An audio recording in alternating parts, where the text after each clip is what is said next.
Bonjour à vous les taureaux, bienvenue pour votre guidance pour cette première partie de l'année 2022. On va aller regarder ensemble principalement avec des cartes d'oracle, voir un petit peu les messages qui peuvent être vous transmis. Alors c'est pas des prédictions pour 2022, c'est plus une tendance, des points peut-être sur lesquels vous allez travailler, ce qu'on vous invite à développer sur cette année, quelles sont vos forces, vos faiblesses, etc. Donc on va regarder ça avec la sagesse de l'oracle, les portes de l'intuition, la quête du cinquième royaume et puis quelques cartes de tarot. Bien sûr, vous gardez à l'esprit que c'est du général. Vous pouvez aller voir votre ascendant, votre signe lunaire. Vous ne prenez que ce qui vous parle. Le reste, vous laissez de côté, c'est que c'est pas pour vous, ça peut pas correspondre à tout le monde. Si vous souhaitez une guidance personnalisée, je vous invite à me contacter sur mon mail lililataro@yahoo.com. Je fais toujours une approche préalable avant la guidance pour voir si je cerne bien votre situation. Donc dans votre mail, vous me donnez prénom, date de naissance des personnes concernées, le domaine de votre question, mais pas plus de détails. Le but de cette première approche, c'est de voir si je cerne les préoccupations. Donc si vous m'en dites trop dans votre mail, forcément, ça va perdre de son intérêt. On y va, on découvre ensemble les énergies pour vous, les taureaux. On a la carte numéro 5, la carte de l'orphelin et la 24 qui nous dit l'heure de la sieste. On a la volonté et la nouvelle page. Très bien. On a Tétis, le roi de denier en force, la lune en challenge et le roi de bâton en conseil. Ok, on a plutôt ici, pour moi déjà, première impression, des énergies qui vous invitent à l'action, à aller de l'avant, à ne pas faiblir, à faire preuve de maturité, à faire preuve d'énergie masculine, donc des énergies d'action. Parce que on voit ici, vous commencez avec cette carte de l'orphelin. La carte de l'orphelin, on ne va pas se mentir, c'est pas forcément la carte la plus joyeuse, la plus resplendissante de cet oracle. Elle nous parle de quoi, la carte de l'orphelin? Elle nous parle d'un sentiment de perte, d'une crise peut-être identitaire dans laquelle vous vous trouvez actuellement, un sentiment d'avoir perdu quelque chose, l'impression de ne pas être à sa place, le besoin d'appartenir à un groupe, on se sent peut-être rejeté, on se sent peut-être perdu, on a peut-être perdu quelque chose, quelqu'un, et donc on est dans une certaine forme d'incertitude quant à la place qu'on doit occuper, entre guillemets, dans ce monde. Donc, voilà, il y a peut-être des liens qui se sont défaits, il y a peut-être une situation qui fait que vous avez du mal à faire partie de quelque chose, vous avez sans doute du mal à vous positionner, il y a une crise identitaire, on ne s'identifie plus comme avant peut-être à un certain groupe, à une certaine collectivité, à certaines personnes, à certaines activités. Il y a le fait de trouver sa place avec cette carte, de bouger. Il y a un sentiment d'abandon, vous avez peut-être le besoin de rester à part dans votre vie, en tout cas sur ces premiers mois. C'est une manière pour vous peut-être de cacher certaines blessures. Donc voilà, il va être le temps de se libérer, de régler le passé peut-être pour certains d'entre vous, voilà, de pas se laisser tomber. Alors avec l'heure de la sieste, on vous invite au repos, on vous invite un peu à un temps de pause, ici peut-être, justement pour accepter de réfléchir à cette problématique. On a un besoin de renouveau avec cette carte de l'heure de la sieste. C'est peut-être une inaction un peu temporaire pour vous, mais c'est aussi le temps pour laisser émerger certains rêves. Donc de prendre du recul par rapport à une situation là qui peut être un petit peu problématique pour vous, d'oublier certains problèmes, de se débarrasser de certaines chaînes, de vos listes, de vos désirs, et de se reposer, de trouver une certaine forme de neutralité pour justement pouvoir laisser émerger de nouvelles idées, de nouveaux rêves, et se donner l'autorisation de. On voit ici la volonté, la nouvelle page. On vous dit soyez volontaire, avancez en appréciant la personne que vous êtes. Cette carte de l'orphelin, elle me fait dire que vous pourriez vous sentir rejeté, avoir l'impression, c'est ce qu'on disait tout à l'heure. Voilà, la volonté, elle vous dit appréciez qui vous êtes.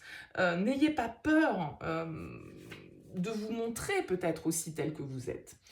Cette carte, elle vous dit que vous pouvez vous sentir coincé dans une situation, dans une image de qui vous étiez peut-être. Et donc vous avez l'impression que c'est toujours pareil, ou que vous emmenez avec vous des énergies négatives, quoi que vous fassiez. On vous dit que cet état d'esprit, il vous bloque. il vous bloque dans le présent et dans une vision de vous-même qui va avoir tendance à perdurer. Donc le vrai changement, il passe aujourd'hui par le fait d'avoir la volonté de devenir qui vous êtes vraiment, de ne plus avoir ces peurs-là qui peuvent remonter. Euh, Vraiment, il y a une idée de progression intérieure, de retrouver une énergie ici suite à une situation qui vous a mis à mal, qui vous a peut-être mis dans le doute, qui vous a peut-être mis dans une situation où vous vous êtes senti exclu de quelque chose. Ça peut être professionnellement, ça peut être personnellement, mais voilà, la volonté, elle vous dit d'avancer. Il faut vraiment se connecter au moment présent et puis voir les ressources qu'on a aujourd'hui et arrêter d'être tourné vers ce qu'on n'a pas ou vers ce qu'on n'a plus. Okay. La nouvelle page, voilà, on vous dit préparez-vous au changement. Donc il y a du mouvement, il y a un nouveau départ pour vous ici que vous devez écrire. Mais c'est aussi votre attitude, votre état d'esprit qui influence là-dessus. Tout émerge de votre désir, de votre volonté. Donc quand vous envisagez que les choses, elles existent déjà, elles vont avoir tendance à se produire. Donc vous activez en quelque sorte un processus créatif. Donc la réalité, c'est le miroir de nos pensées et de ce en quoi on croit. Donc il y a vraiment une histoire de retrouver une attitude positive, d'ouvrir une nouvelle page. Une page se tourne. Il y a une nouvelle histoire à écrire où tout est possible. C'est vous qui en êtes l'auteur, personne d'autre. Donc c'est à vous aussi d'avoir cette volonté, d'avoir ce courage, d'aller de l'avant, de se lancer et de sortir de ses peurs, de laisser aussi émerger ce que l'on souhaite. Vous avez ici la carte, alors je vais prendre le petit livret, vous avez la carte Tétis. Alors cette carte, dans cet oracle, je vais vous lire un petit peu les messages qu'elle vous envoie. Elle vous dit en premier lieu de reprendre vos rêves et de les réaliser. On en revient un petit peu à cette heure de la sieste ici. Si tout était possible, quel rêve souhaiteriez-vous réaliser? Évidemment, s'il n'y avait pas de limite de temps, s'il n'y avait pas de limite d'âge, s'il n'y avait pas de limite d'argent, s'il n'y avait pas de limite de croyance, qu'est-ce que vous feriez si vous en aviez la possibilité? Et on vous invite à faire une liste de vos vœux les plus chers, de ceux qui vous appellent, et de trouver les raisons pour lesquelles vous souhaitez réaliser ces rêves. Et c'est aussi ça qui nous donne l'énergie, la volonté d'avancer. Donc, est-ce que vous avez laissé certaines choses en suspens? Pourquoi vous les avez laissées en suspens, certains de vos objectifs, et comment vous pouvez les réaliser maintenant et arrêter de vous dire qu'il est peut-être trop tard avec cette carte de l'orphelin. D'accord? On vous invite à accepter également l'impermanence des choses, que tout évolue, que rien ne demeure éternellement identique. Et donc, il faut accepter et apprendre à faire face à ce mouvement, à ces changements, et d'être dans le moment présent, sans être dans la nostalgie, sans être dans les regrets. Accepter les changements qui s'opèrent autour de vous et en vous, avec compréhension, et on vous demande de vous interroger si vous êtes à l'aise avec les fins, avec les commencements, avec les au revoir, les départs, les clôtures. Peut-être que non avec cette carte de l'orphelin. Est-ce que vous êtes prêt à vous ouvrir à l'énergie du renouveau, prêt à laisser arriver cette nouvelle page sans vous dire que ça va vous demander trop d'efforts? On vous invite à suivre le flot, à faire confiance à la providence, à arrêter de vous en faire, de vous inquiéter, de vous poser des questions, de ruminer et de vous laisser guider par la vie en lui faisant pleinement confiance, de ne pas freiner les choses, de ne pas lutter, de vous laisser conduire tranquillement, de prêter attention peut-être aux signes, aux synchronicités, aux opportunités qui peuvent se présenter et en profiter sans culpabiliser, en lâchant prise et en sachant que tout est au bon moment, dans le bon timing. Est-ce que vous êtes capable de vous laisser bercer et porter par la vie et par les autres?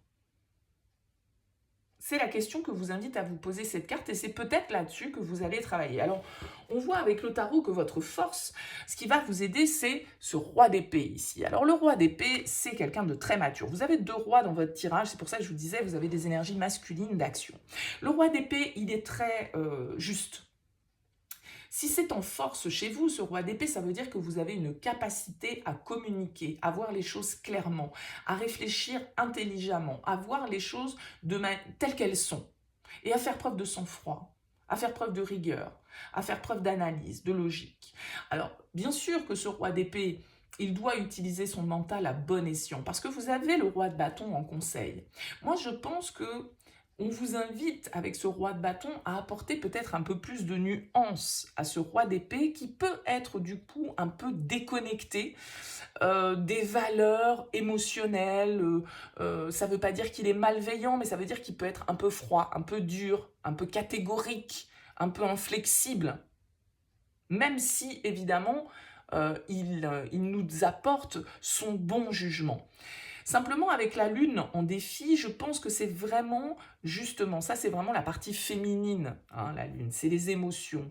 Et je pense qu'ici, un challenge pour vous, c'est un petit peu d'ajuster cette position que vous pourriez avoir, qui peut être un peu catégorique et inflexible, en apportant l'énergie, la passion, pas l'impulsivité, parce qu'il n'est pas impulsif, mais la légèreté du roi de bâton. Parce que le roi de bâton, justement, lui, il suit ses rêves, il suit les possibilités, il est entrepreneur, c'est vraiment l'entrepreneur du tarot, il innove, et il va jusqu'au bout, et il fonce. Alors que le roi d'épée, il réfléchit, etc., il est très cartésien, il calcule, il analyse, il fait le plan, il a tous les chiffres, etc., hein, vous voyez ce que je veux dire. Mais ce roi de bâton en conseil, on va vous inviter, ok, c'est bien, maintenant tu as tout analysé, tu as tout cadré, bon, bah, maintenant action. Il faut faire passer de l'esprit à l'attitude, en fait. Et peut-être qu'il y a des choses que vous ne souhaitez pas montrer de votre personnalité, peut-être qu'il y a des émotions que vous voulez cacher, peut-être que ce sentiment un peu de solitude, de rejet, de ne pas être à votre place, ou d'avoir perdu confiance en vos capacités, eh bien, voilà, là, on vous invite à vous dire, voilà, laissez le passé au passé. Vous avez peut-être vécu des épreuves, ok, pas de souci, focalisez pas sur ce que vous n'avez plus ou sur ce que vous n'avez pas.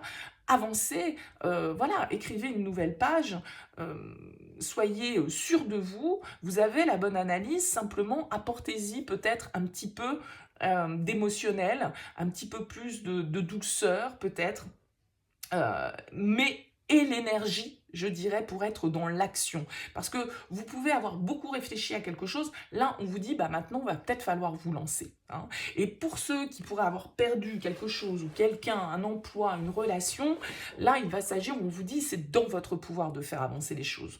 Cette nouvelle page, c'est à vous de l'écrire. Hein. C'est à vous de décider comment voilà, accepter les changements, accepter que tout bouge. Et que donc ce qu'on a eu à un moment donné, bah, on ne l'est peut-être plus, mais c'est l'occasion d'avoir autre chose. Hein. Il y a un petit peu ce principe-là dans votre tirage, les taureaux. Écoutez, n'hésitez pas à me faire votre retour, à me dire ce que vous avez pensé de cette projection.